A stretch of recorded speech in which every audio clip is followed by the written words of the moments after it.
جوانوں میں آپ سے مخاطب ہوں، اللہ کو بوڑھے کی توبہ بھی پسند ہے، اللہ کو ہر ایک شخص کی توبہ پسند ہے، لیکن یہ بات ذہن میں رکھو کہ میرے اللہ کو جوان کی توبہ بہت زیادہ پسند ہے۔ میرے اور آپ کے آقا و مولا نے فرمایا آنا حبیب اللہ، میں اللہ کا حبیب ہوں۔ کتنا بڑا اعزاز ہے جو میرے حضور کا ہے، لیکن ایک دوسرے مقام پہ ارشاد فرمایا الشاب التائب حبیب اللہ، سن لو جو جوان جوانی میں توبہ کرے وہ بھی اللہ کا حبیب ہے۔ کتنا بڑا اعزاز ہے۔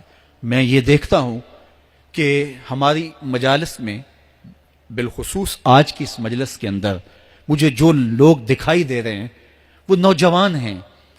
تو جوانی جنون کا شعبہ قرار دیا گیا ہے، شعبۃ من الجنون کہا گیا ہے، لیکن وہ جوان جس نے اپنی جوانی اللہ کی یاد میں گزاری، اللہ کے ذکر میں گزاری۔ جوانوں، عبادت کی لذت بھی جوانی میں ہے۔ اگرچہ جوانی مستانی ہوتی ہے، ذرا اس مستانی جوانی کو تہجد کے مصلے پہ لا کے دیکھو، کیا مستی چڑھتی ہے سجدوں کے اندر، کیا لطف ہے قیام کے اندر، کیا سکون ہے رکوع کے اندر۔ اس جوانی کو مالک کی چوکھٹ پہ لاؤ، پھر دیکھنا کہ یہ جوانی کتنی لذت آفریں ہوتی ہے، اور پھر اس جوانی کے بدلے میں اللہ تعالیٰ تمہیں کیا کیا عطا فرماتا ہے۔ وَرَجُلٌ قَلْبُهُ مُعَلَّقٌ بِالْمَسَاجِدِ، وہ آدمی جس کا دل مسجد کے ساتھ وابستہ ہوتا ہے، اللہ کے گھر کی تعمیر، اللہ کے گھر کی تزئین، اللہ کے گھر کی صفائی ستھرائی، اللہ کے گھر کی آباد کاری، اللہ کے گھر کی حاضری، یہ اس کی زندگی کا مشغلہ ہے۔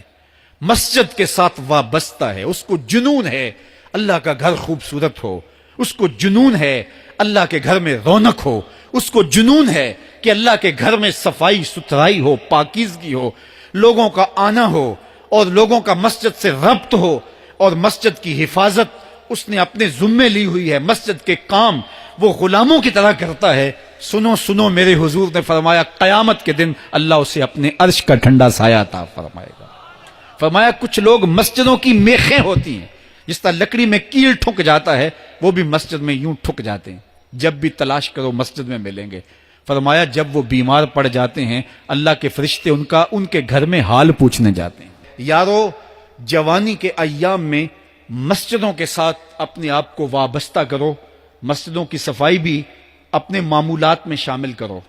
جس طرح آپ اپنے معمولات بتاتے ہیں کہ ویکینڈ پہ میں یہ کرتا ہوں، روزانہ کی میری جو ہے وہ ترتیب یہ ہے، مہینے کے بعد ایک مرتبہ یہ تفصیلی کام کرتا ہوں، اپنی زندگی میں مہینے بعد، 8 دن بعد، یا جب آپ کو فرصت ہو، مسجد کی صفائی کا اپنے اوپر ذمہ لو۔ کسی بھی مسجد میں چلے جاؤ، اس کو صاف کرو۔ جب تم اللہ کے گھر کو دھو گے، اللہ تمہارے دل کو دھو دے گا، تمہارے دل کو اللہ پاک کر دے گا۔